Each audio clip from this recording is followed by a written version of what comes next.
I'm Brittany Lewis with Forbes Breaking News.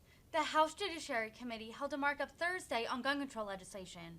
Congressman Tom McClintock first opened by calling the Uvalde school shooting heartbreaking. He then accused Democrats of using tragedies for political purposes and, quote, partisan attacks. The California Republican called for all schools to have, quote, the same protection as your average bank. Listen in for more. The gentlelady yields back. For what purposes Mr. McClintock seek recognition? To speak on the amendment. Clerk will report the amendment. No, he's talking about the nature of a substitute. Oh, the gentleman strikes the last word. The gentleman's recognized. Thank you, Mr. Chairman. You know, the atrocity in Uvalde is shocking and heartbreaking in so many ways. The slaughter of innocents is the greatest of all human crimes, and I think it rightly prompts soul searching by all men and women of goodwill for the causes and remedies.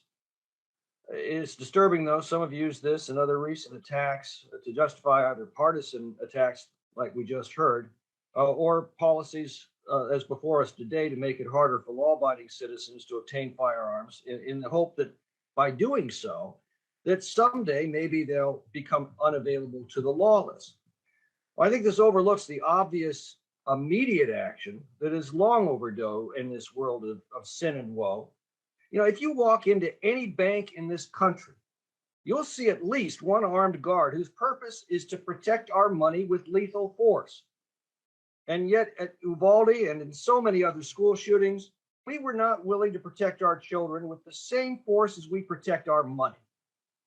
No one gives a second thought to an armed guard at a bank, yet the left is outraged by the mere suggestion of placing an armed guard at every school filled with innocent children. And when are we going to get serious and take the world as it is rather than how we wish it should be? Even for those trained and licensed to carry concealed weapons, it was against both state and federal law to bring a firearm into the Robb Elementary School. Every administrator, every teacher, every janitor obeyed that law. The only person who didn't was the madman. And that, in a nutshell, is the danger of gun control laws. You know, we have more than 50 years of experience now with these laws. They are extremely effective at disarming law-abiding citizens, as they were that tragic day in Uvalde. They are extremely ineffective at disarming madmen and criminals, as they also were that day. They create an environment where the gunman is king. Now, after every tragedy, politicians rush to pass more gun control laws, as we're doing today. We've been doing this now for 50 years. If these laws actually worked, wouldn't things be getting better by now rather than worse? The proportion of households with firearms has dropped significantly in the last 40 years. Shouldn't things be getting better and not worse? Meanwhile, we've neglected the obvious.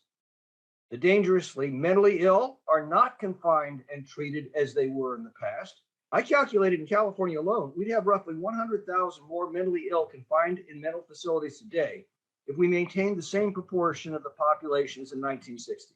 Those 100,000 dangerously mentally ill are out on our streets instead. Secondly, gun criminals often escape prosecution at the hands of woke district attorneys.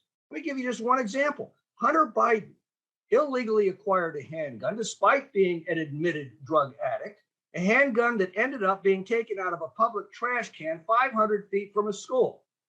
He also lied on his firearms application. Nobody's prosecuting him despite there being no dispute as to the facts. Why not?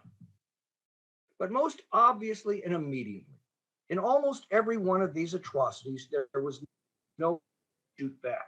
Ironically, just such an event happened the very next day in Charleston, West Virginia. A criminal with an AR-15 style rifle approached a graduation party. He fired into the crowd but missed. Moments later, a woman with a concealed weapons permit returned fire and killed him on the spot.